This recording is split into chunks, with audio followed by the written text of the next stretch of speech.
Welcome to the deep dive. Today, we're stepping into the epic world of the Shahnameh. Mm, We're exploring one of its most, well, deeply moving stories, mm. the tragedy of Rostam and Sohrab. Absolutely. It's more than just an old story, isn't it? Yeah. It's this powerful way to look at these timeless struggles, destiny, identity. Yeah, and the sheer pain of things going wrong unintentionally. Exactly. And for you listening, if you want to get the heart of this quickly, but, properly, we've looked at excerpts from a really vivid retelling. Right, we're pinpointing the core narrative. Our mission basically is to unpack this story, Rostam and Sohrab, and try to understand why it still hits so hard today. Okay, so let's set the scene a bit. To really get what happens later, we need to talk about Rostam first. The hero. The hero, yeah. He's like the ultimate champion in Persian lore. Unbelievable strength, courage, totally loyal. And you can't forget Rosh. Oh, never. His horse. Legendary in its own right. Yeah. So Rostam is defined by this power, this loyalty. And this whole personal drama, it's happening against a backdrop, right? There's tension between Iran and Tehran. Ruled by King of Phrygia. And that political friction, it's crucial. It just creates this environment where, well, misunderstandings can blow up with terrible results. So how does it all kick off? It seems almost random at first. Rostam's out hunting. Near Tehran, yeah. And he loses Raksh. Even the best have off days, I guess. Right. And he's exhausted, found by Turanian warriors, taken to Samangan. But surprisingly, he's treated like royalty there. That's interesting. Guessed right, that tradition. It was huge, yeah.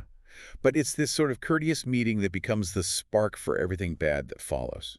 Because that's where he meets Tamina. The king's daughter. Captivating, apparently. Yeah. And she's heard all about Rostam, the great hero. So there's an admiration there already. Definitely. Leads to this connection. A brief marriage, totally by the book, custom-wise, back then. One night, though. A whirlwind thing. And neither of them have any idea what the consequences will be. Before he leaves, Rostam gives her something, right? A keepsake. Yeah, a bejeweled armband. He tells her, if they have a child, give this to him. A token from his father. Such a small thing, but it becomes huge later. Tragic irony. Absolutely. 9 months on, Tamina has a son. Sohrab. And he's clearly Rostam's son from the get-go. Oh, yeah. Incredible strength, brave spirit. You can see the lineage. But Tamina, she makes a tough call. Driven by fear, love. Both, probably. Mm. She's worried. If people know he's Rostam's son, maybe he'll be taken away, maybe thrown into all the fighting. So she keeps it secret. She keeps Rostam's identity secret from Sohrab. He grows up in Tehran, never knowing his father's name or his face. Wow, and that single decision. It sets the whole tragedy in motion. It really does. That secrecy. That's the first big domino. Sohrab grows up, hears these tales, these legends about Rostam, the Iranian hero. It feels this pull, right, this connection, even though he doesn't know why. He gets this huge ambition. He wants to unite Iran and Tehran. With Rostam as king and himself as the heir. A grand vision. But the crucial part, he can't recognize his own father if he saw him. And that gap, that lack of recognition, is exactly what King Afrasiab jumps on. The Turanian king. The manipulator. Master strategist, yeah. He sees Sohrab's ambition as a weapon, a way to mess with Iran. So he supports Sohrab's invasion plan. Outwardly, yes. Gives him an army. But secretly, he's playing a deeper game. He wants both sides weakened. And he does something really underhanded too, doesn't he? Oh, completely. He puts 2 of his own commanders, Human and Barman, in Sohrab's army. With secret orders. Strict orders. Yeah. Make sure Rost and Sohrab never recognize each other. Prevent it at all costs. That's just ensuring tragedy, isn't it? Deliberately. It really amplifies the potential for disasters, cold calculation. So Sohrab, totally unaware of this treachery. He thinks Afrasiab is backing his dream. Leads his army towards Iran, takes the White Fortress. A big strategic win. But even then, you see flashes of Sohrab's character. He captures Hajir, an Iranian warrior. It treats him well. Treats him with respect, yeah. It shows his ambition isn't just about cruelty. There's a sort of nobility there. Misguided, maybe, but still. But based on lies, ultimately. Right. Meanwhile, news hits the Iranian court. This young, powerful invader, they're alarmed. King K. Kavus panics. Understandably. And who does he call? His ace in the hole. Rostam. He summons Rostam to defend the kingdom. So Rostam arrives, and he sees Sohrab from a distance. And this is a key moment, isn't it? Almost mystical. It really is. Rostam's immediately struck by the kid's strength, his bearing, noble. He feels something. An inexplicable connection, like a flicker of paternal instinct. but he pushes it down. How could he know? It shows that blood connection, even if it's subconscious. It's there, that pull. But years have passed. Tamina's silence. No visual clue. It's just not enough. So the stage is set. Sohrab, eager to prove himself, maybe even hoping to meet Rostam this way, challenges the Iranians to single combat. He thinks fighting their best champion is his path to glory. Exactly. And Rostam steps forward. But he doesn't say who he is. No. He conceals his identity. Right. Why? Pride. Caution. Maybe he wants to size up this challenger first. It's complex. So he just presents himself as an Iranian champion. You're right. And you just feel the weight of that moment. Father and son, unknown to each other, about to fight to the death. The dramatic irony is almost unbearable. The first duel is everything you'd expect. Fierce. Epic. Evenly matched. Totally. Back and forth. Neither can get the upper hand. And during a pause, Sohrab starts to wonder. he's so impressed. This warrior's power. Could it be? Could this be Rostam? So he asks him. Straight up asks his name.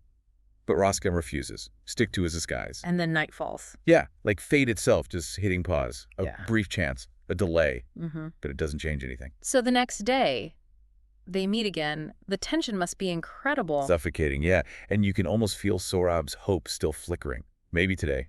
Maybe he'll find out. The source material even suggests he holds back a bit. It does, like he's unconsciously reluctant to strike a death blow against the man he hopes might be his father. That hope becomes his weakness. Tragically, yes. That hesitation costs him. Yeah. Rostam, meanwhile, is getting frustrated. This kid is tough. The fight's dragging on. Exactly. And in the heat of the moment, Rostam. He does something unexpected. A trick. A trick? What kind? He feigns injury, cries out like he's been hit hard. To make Sohrab lower his guard. Precisely. Yeah. And for just that instant, Sohrab hesitates, maybe drops his guard slightly. And Rostam strikes. Swiftly, fatally, with his dagger, right into Sohrab's chest. Oh no, even a hero's flaws.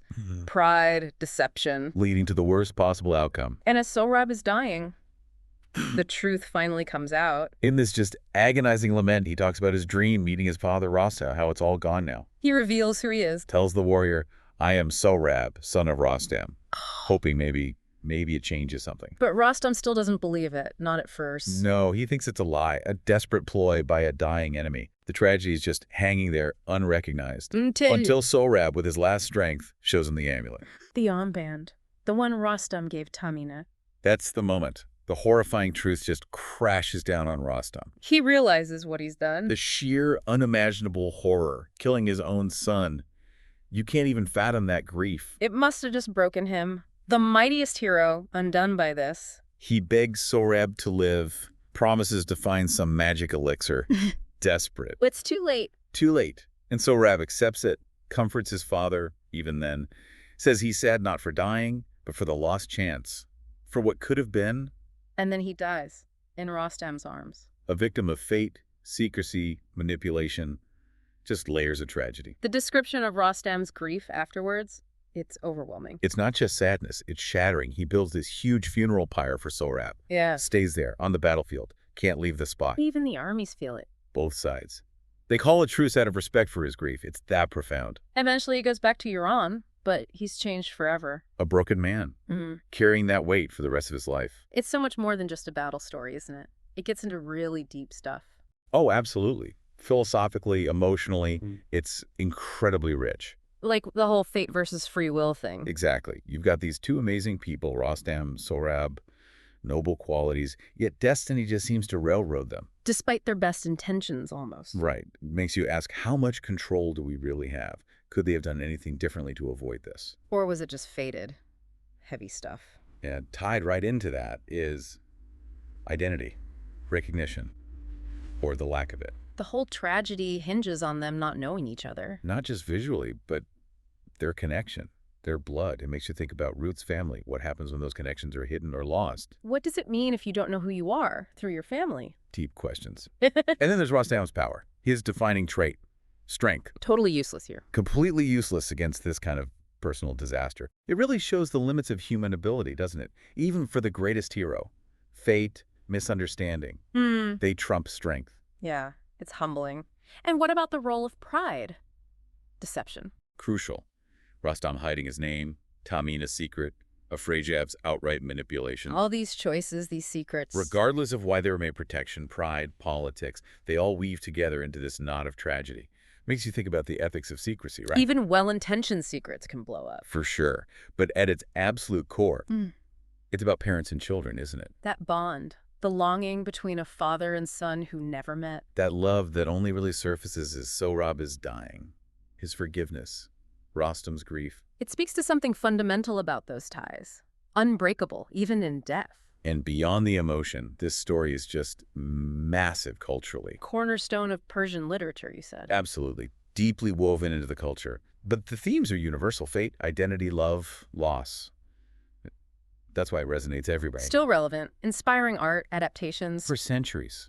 Because it taps into something deeply human. It reminds me of other tragedies too, like Oedipus in Greek myth.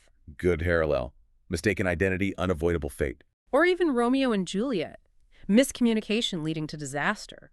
Right, different cultures, different times, but they explore those same primal fears. Loss, circumstance, plans going horribly wrong. Yeah. The power of Rostam and Sohrab is that empathy it creates. You feel for them. You really do. They're noble figures, brought down by this terrible mix of fate and human error, not by being evil. Leaves you thinking about life's unpredictability, the impact of our choices, intended or not. Exactly. On ourselves, on others. So we're left with this profound sense of loss, unrecognized kinship, wasted potential. It really makes you chew on that balance, you know? Destiny versus choice. Thinking about Rostam and Sohrab, all the factors involved. What do you think has more sway in our lives? Fate or our own decisions? And maybe more importantly, how do we deal with life's uncertainties while still, trying to reach our goals and truly see the people around us? That is the question, isn't it? And this ancient story just keeps asking it so powerfully. We really hope you, listening, take some time to reflect on it. The lessons are timeless and surprisingly relevant to our own complicated lives, our relationships, and the constant dance between what we choose and what just happens.